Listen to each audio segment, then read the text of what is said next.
Hey everyone, it's me, the Otaku Fangirl, here to review Danganronpa 3 Despair Arc, Episode 6. Wow, what an episode! These episodes just keep getting better and better, and honestly, it's just so great.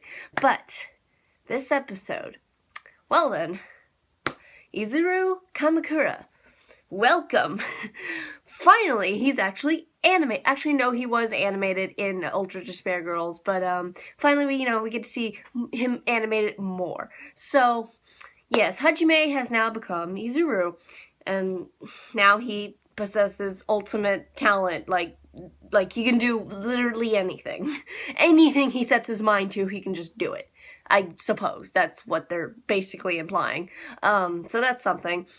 But here's something.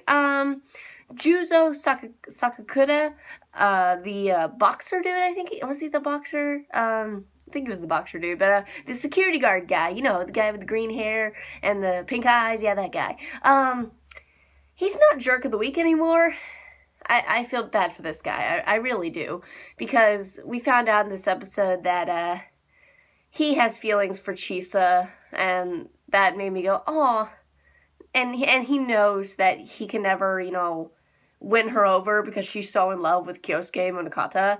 So, yeah, I felt bad for the guy. I was like, oh, dang, that sucks, dude. But it's a moot point now. But, so, Chisa goes to investigate the trustees thing, the whatever. But in her investigation, she finds out about the Izuru Kamakura project and that one of the trustees is missing. And Junko captured him, and this is the whole start of her figuring out how she wants to do executions. Because she was like, all the object you use in your daily life, imagine that, killing you or something like that. And I was like, oh. So this guy apparently liked curry, and she made him some, and we don't know exactly what she did, but, well, actually we kind of do now that I think about it. Yeah, she scooped out his eyeball. Yeah, poor guy. So that was a thing. Also, the students of the 77th class, the Danganronpa 2 characters, they moved to a new building, which I want to say it's the building that Kyosuke was building, but I'm pretty sure that's that, which I was thinking, wait, why would they need a new building? But then I realized that the 78th class has just moved into Hope's Peak, so maybe they didn't have enough room, and I guess they had to move the 77th class, I suppose. They didn't really explain it, it just kind of happened, and I was like, oh, okay. Also, Chisa mentioned Nagito and said he should be coming back soon, so hopefully he will appear again soon, because I'm missing him. But anyway, so Junko finally encounters Izuru Kamakura. Her and Mukuro break into wherever he's being held, and when she sees Izuru, she just goes like full fangirl mode on him. She's like, Izuru-senpai! Or Kamakura-senpai! And I'm like, that's so unlike Junko to do that. That's so weird. Like, I don't know. That's just really weird because I don't think I've ever seen her act that way towards another person. It's been a while since I played the games. Maybe I forgot something that happened, but as far as I know, she's never acted that way towards another person before. Besides her split personalities, but even then, those are just split personalities, So, anyway, and also, Junko is really mean to Mukuro. Like, I noticed that, and I was like, man, poor Mukuro. Like, Mukuro is just, like, all for Junko. She's like, I love my big sis and everything, but Junko's so mean to her. She was, like, calling her flat-chested, ugly, and stuff. I was like, and then Mukuro's like, ugly, flat-chested, and what are the other ones? That's so many compliments or something like that. I'm like, what the freak? Okay. But when Junko goes to meet, when she, sees Izuru and he sees her, she's like, oh, whatever. But then he steps on her and he's like, this is boring. I don't care.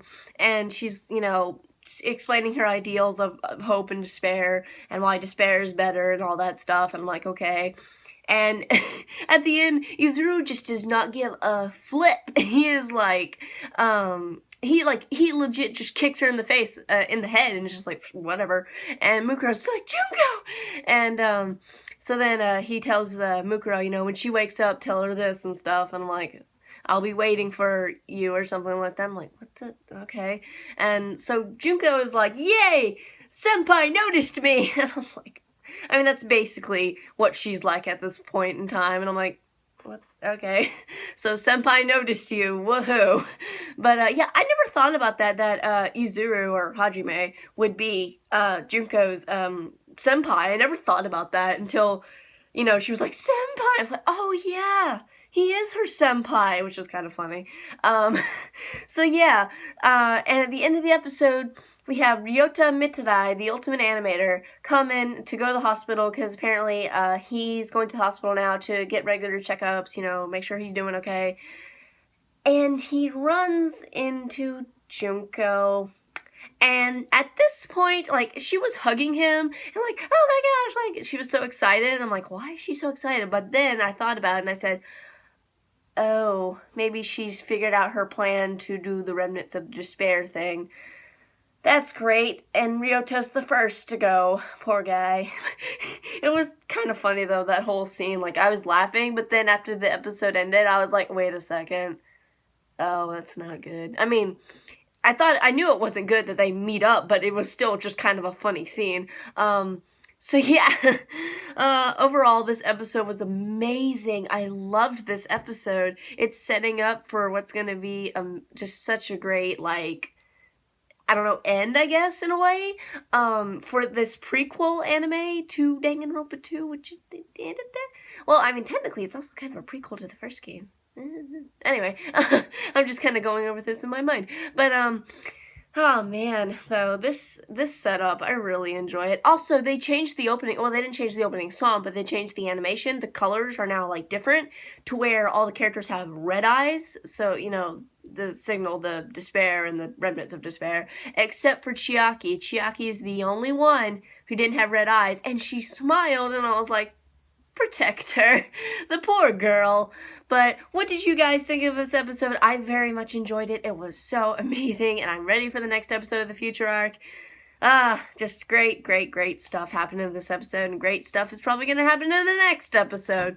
So, I think that's all I got to say about this episode. Also, bless Ibuki for, I have to mention this, for, she was, like, noticing, Fuyuhiko and Peko, like, acting like a mature couple. It was hilarious. And Gundam and Sonia kind of had a moment. Also, when the rabbit, pooped in, Sayonji's, Hyoko's face, I was like, that's funny. But yeah, that's pretty much all that happened in this episode. Just some little moot points there. Yeah, so that's all I got to say. What do you guys think of this episode? What do you think is going to happen next? Who do you think is going to die next in the future arc? I still think it's going to be Ryota Mitarai. I still think he has so many death flags going up. So, I'll see you guys in my review for whatever it is. I believe tomorrow is JoJo and Berserk. So, yeah, I'll see you in those reviews. Bye!